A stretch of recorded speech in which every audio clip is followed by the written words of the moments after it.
Interface කියනවා.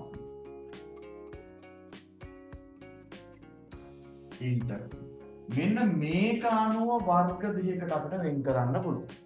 Interface එක අනුව වර්ග දෙකකට. එකක් තමයි GUI. අනික තමයි CLI. GUI මෙහෙයුම් පද්ධති සහ CLI මෙහෙයුම් පද්ධති කියලා කොටස් දෙකකට වෙන් කරන්න පුළුවන්. අපි බලමු මේ GUI කියන්නේ මොකක්ද කියලා. මේක ටිකක් දීර්ඝ කරලා ලියන විදිය බලමු.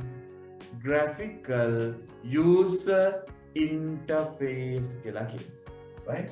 අපි මේකට කියනවා Graphical User Interface. Graphical User Interface කියලා කියනවා ඉංග්‍රීසියෙන්. ඔයගොල්ලන්ගේ ප්‍රශ්නේ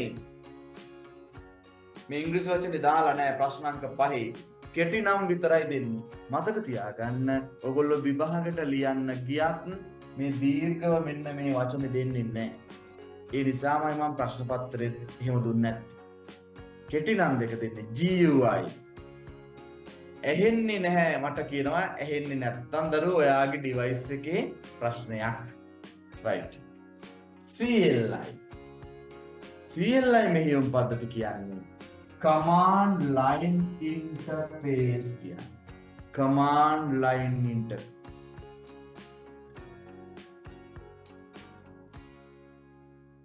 command line interface. යටින් දාන්න interface.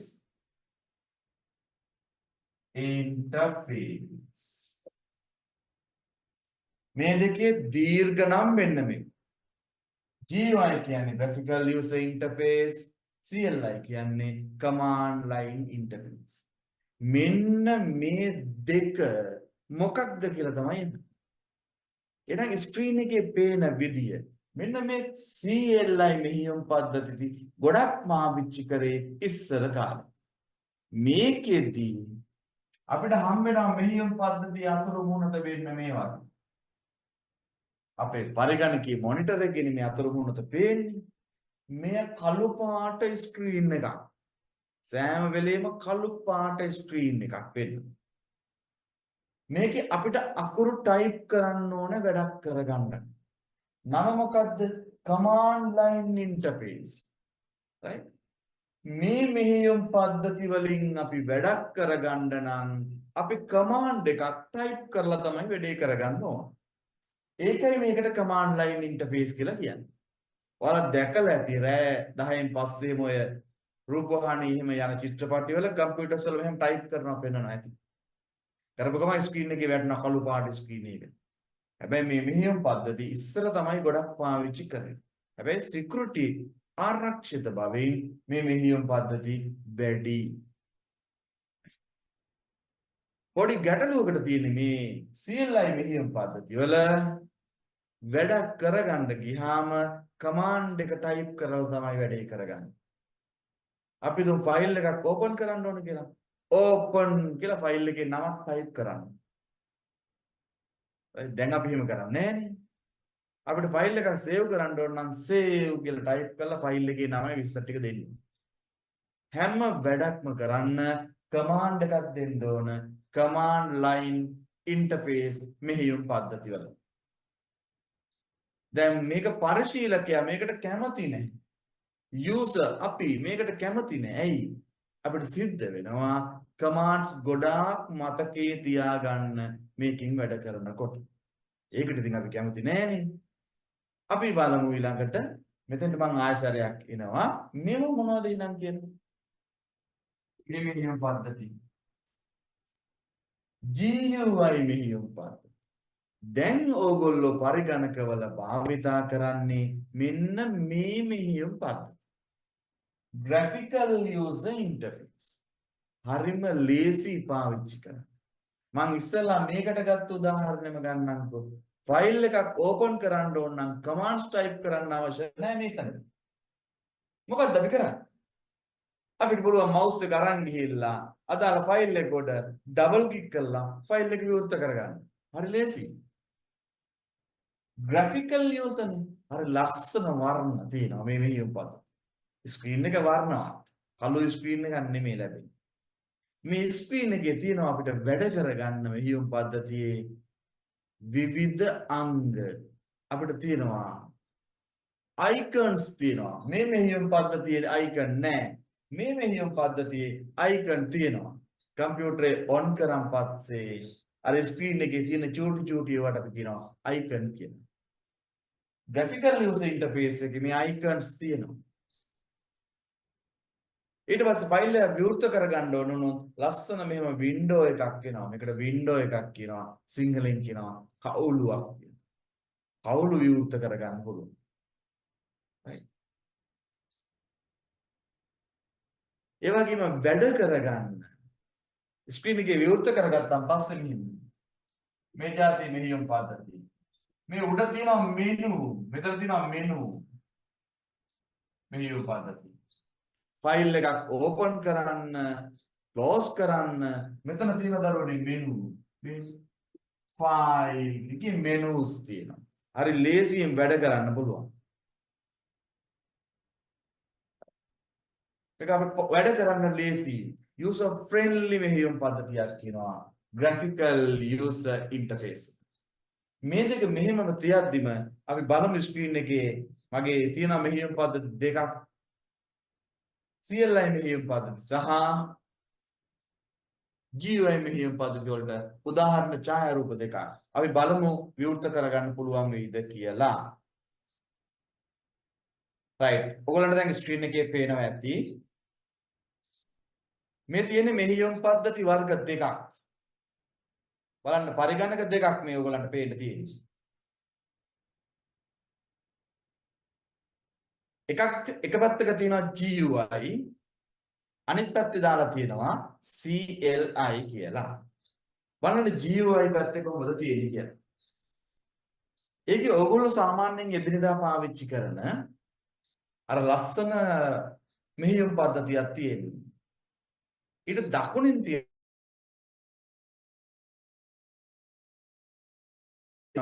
කළු පාට ස්ක්‍රීන් එකක්. මේකේ කමාන්ඩ්ස් ටයිප් කරන්න තියෙන දරුවෝ. එතකොට මේ දෙකෙන් ඔබ කැමති මොකකටද? මේ GUI මෙහෙයුම් පද්ධතියට. පරිශීලකයෝ බහුතරයක් කැමති GUI මෙහෙයුම් පද්ධතියට. CLI වලට බහුතරයක් කැමති නෑ. ඇයි?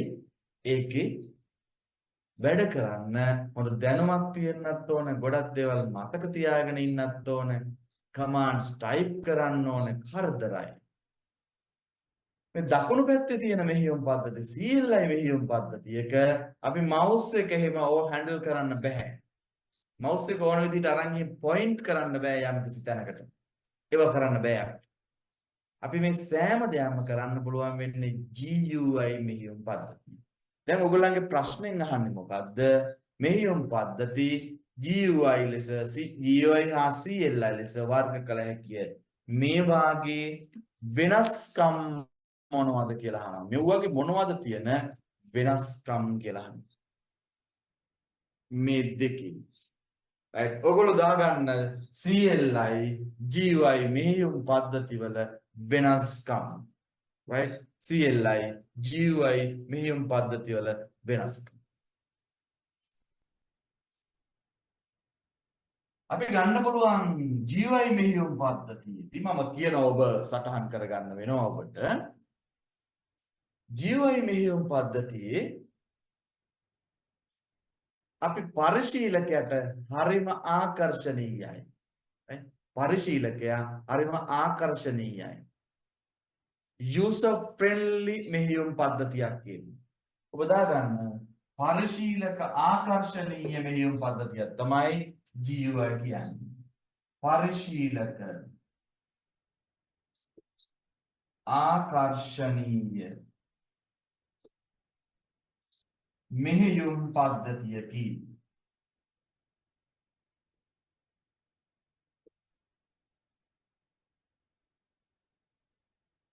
පරිශීලක ආකර්ශනීය මෙහෙයුම් පද්ධතිය. අපි අනිත් පැත්තට ගියොත් CLI මෙහෙයුම් පද්ධති පැත්තට ගියොත් පරිශීලකයා ආකර්ශනීය නැහැ CLI මෙහෙයුම් පද්ධතිය වලට. අපිට ලියන්න පුළුවන් පරිශීලක ආකර්ශනීය නොවන මෙහෙයුම් පද්ධති. පරිශීලක ආකර්ශනීය නොවන මෙහෙයුම් පද්ධති. ඔගොල්ලෝ මේක කොටස් දෙකට වෙන් කරලා ඇඳ ගන්නවා නම් හොඳයි දරුවනේ. කොටස් දෙක CLI GUI කියලා කොටස් දෙක ඇඳගෙන මේක මෙතනින් බෙදා ගන්න මෙහෙම. බෙදාගෙන CLI මෙහෙයුම් පද්ධතිය වල ලක්ෂණ අපි මේ පැත්තේ සටහන් කරගමු. GUI වල ලක්ෂණ ටික අපි මේ පැත්තේ සටහන් කරගමු. CLI මෙහෙයුම් පද්ධතිය වල මෙන්න මේ පැත්තේ සටහන් කරගමු.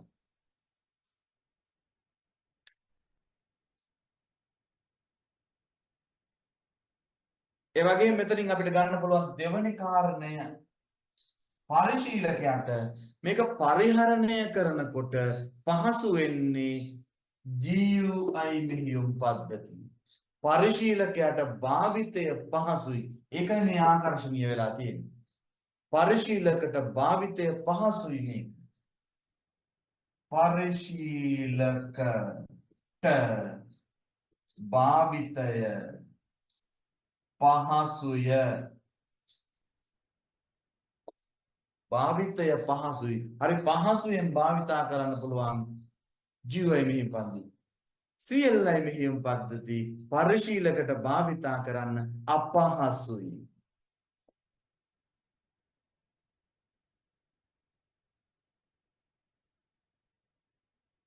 භාවිතය අපහසුයි. මම දැන් කරුණු දෙකක් දෙපැත්තට ගොඩනගා ගන්න විදිය ඔබට කිව්වා. ඊටු ටික මම කියනවා ඔබයි ලියන්නේ මම බෝඩ් එකේ ලියන්න යන්නේ නැහැ. right? ඔන්න අපි කරුණු දෙකක් ගත්තා. GUI එක පරිශීලක ආකර්ෂණීය මෙහෙයුම් පද්ධති. අපි කියනවා user friendly කියලා. CLI වලට කියනවා පරිශීලක ආකර්ෂණීය නොවන මෙහෙයුම් පද්ධති කියලා. GUI මෙහෙයුම් පද්ධති පරිශීලකට භාවිතය පහසුයි. CLI මෙහෙයුම් පද්ධති පරිශීලකට භාවිතය අපහසුයි. දැන් ඔයගොල්ලෝ මේක පහළට සටහන් කරගන්න. දැන් මම කියනවා තුන්වෙනි කාරණය.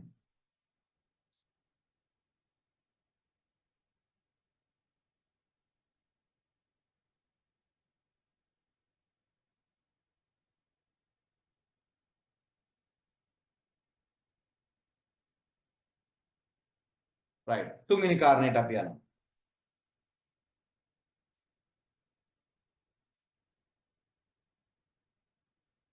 ඔබට එක්සෑම් එකේ මේ දෙකේ වෙනස ඇහුවොත් දෙපැත්තට ඔබට සටහන් කර ගැනීමට සිදු වෙනවා.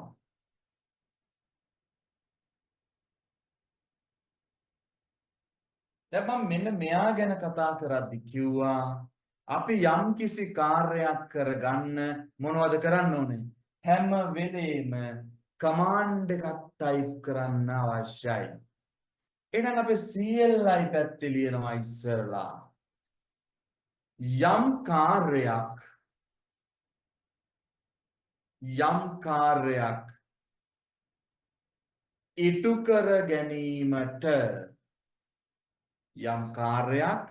ඉටු කර ගැනීමට මොකද කරන්න ඕන? commands. ඉංග්‍රීසි වචනේ දාන්න සිංහල වචනේ දාන්න එපා. commands type කළ යුතු වේ. commands type කළ යුතු වේ. commands type කරන්න ඕන වැඩක් කරගන්න නම් CLI මෙහෙයුම් පද්ධතිය. හැබැයි මේ පැත්තේ මේක එහෙම කරන්න අවශ්‍ය නැහැ. කාර්යයන් ඉටු කර ගැනීමට මේ පැත්ත ලියනවා. අපිට මේ පැත්තේ තියෙනවා mouse එක තියෙනවා, keyboard එක තියෙනවා. අපිට හරිය ලේසි කාර්යයක් කරගන්න. මේ පැත්ත ලියනවා CLI පැත්තේ යම් කාර්යයක් ඉටු කර ගැනීමට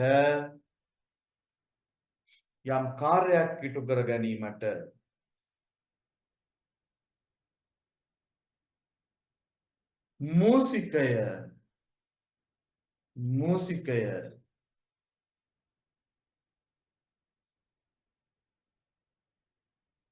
යතුරු පුවරුව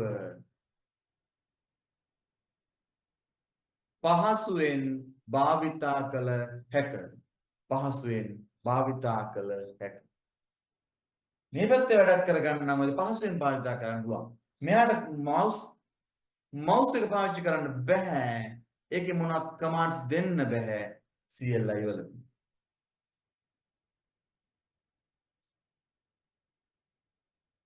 ඊළඟ කාර්යය තමයි වැද්දගත්ම එක මේ GUI මෙහියුම් පද්ධතිය පැත්තේ තියෙනවා වැඩ පහසු කර ගැනීමට සංරචක හතරක් මේ සංරචක හතර පේපර් එකේ අහනවා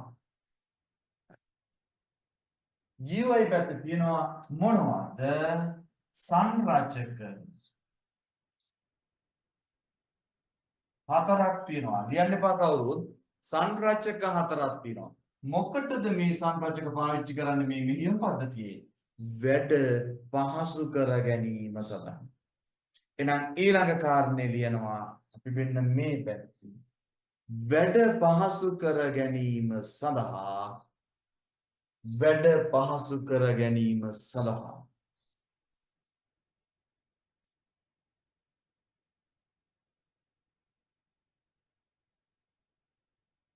විශේෂ වැඩ පහසු කර ගැනීම සඳහා විශේෂ සංරචක විශේෂ සංරචක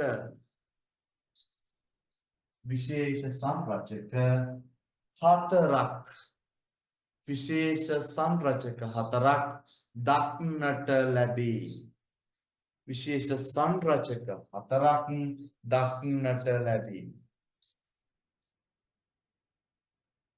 right දැන් බලමු මොනවද තියෙන මෙන්න මේ සංරචක හතර කියලා මේකේ අපිට තියෙන සංරචක හතර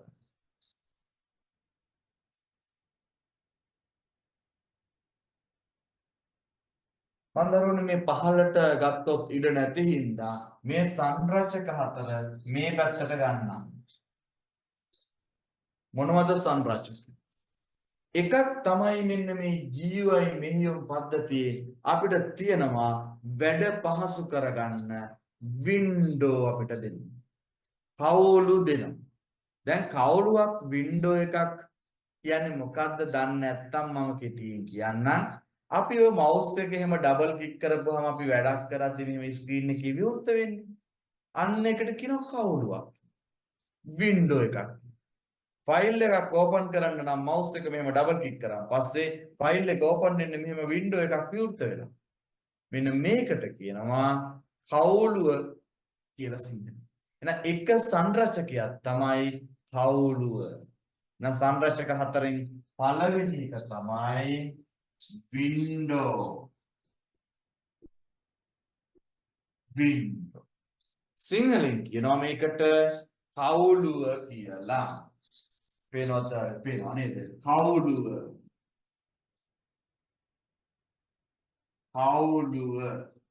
කවුළුවක් තියෙනවා දෙවනි සංරචකය right අපි පරිගණකයේ දැන් මගේ පරිගණකයේ තිරෙත් විවෘත වුණා මේකේ තියෙන ඔපරේටිං සිස්ටම් එක අපිට තියෙන එක එක වැඩ කරගන්න icons ඒක දෙන්නේ මෙහියුම් පද්ධතිය my computer කියලා icon එකක් පේනවා this computer කියලා icon එකක් පේන්න පුළුවන් raise icon bin කියලා තියෙනවා screen එකේ මේවට කියනවා icon කියලා මේ icon පෙන්වන්නේ GUI මෙහෙයුම් පද්ධති වල විතරයි එහෙනම් දෙවෙනි සංරචකය තමයි icon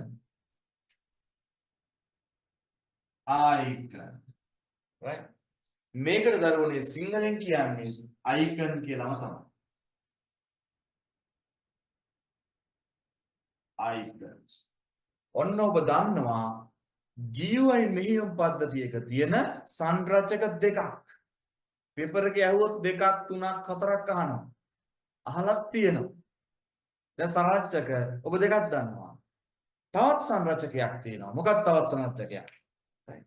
අනිත් එක තමයි මෙනු. මෙනු. මෙනු. මෙනු කියලා කියන්නේ අපිට වැඩක් කරගන්න ෆයිල් මෙනු එක ඈ අපි කියන ෆයිල් මෙනු එකට ගිහින් අහවල් වැඩේ කරගන්න කියලා. අපි වැඩක් කරගන්න අපිට තියෙන මෙවලම් ටික දාලා තියෙන්නේ මෙනු එකේ. දැන් අපි ෆෝල්ඩර් එකක් විවෘත කරොත් එහෙම ඒ ෆෝල්ඩර් එකත් එක්ක උඩේ ෆෝල්ඩර් එකට එක එක දේවල් කරන්න පුළුවන්. රීනේම් කරන්න පුළුවන්. වෙන නමක් අපි දෙනවට කියනවා රීනේම් කරනවා කියලා. ඒ වගේම මේකට අයිකන් එකක් දාන්න පුළුවන්. අපි ඉස්සරහදී ඒවා කරලා බලමු. මෙන්න මේ අපි මොන හරි විවෘත කරගත්තාම ඒක යම් කිසි කාර්යයක් කරගන්න මෙනු තියෙනවා. මං හිතන්නේ නැහැ මෙනු එකක් දන්නේ නැති කවුරුවත් මෙතන ඉන්නවාය කියලා. ඉන්නවා නම් මට මැසේජ් එකක් දාන්න මං ඒකත් කියලා දෙන්නම්. මෙනු එක කියන්නේ පොඩි ළමයෙක් පවා දන්නවා අපි යම් කිසි වැඩක් කරගන්න තියෙන ටූල්ස් ටිකත් එක්ක තියෙන මෙනු එකක් කියලා මෙනු බාර් එකක් කියලා කියනවා. right බලමු දන්නේ නැති අය ඉන්නවද කියලා? නෑ දන්නේ නැති අය නැහැ නේ මෙනු එක නම්.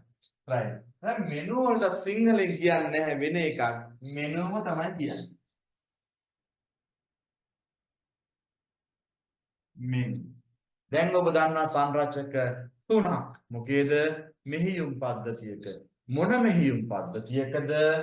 GUI මෙහියුම් පද්ධතිය කියන මෙනුස් සංරචක දැන් ඔබ තුනක් දාන්න. අපි යනවා හතරවෙනි එක.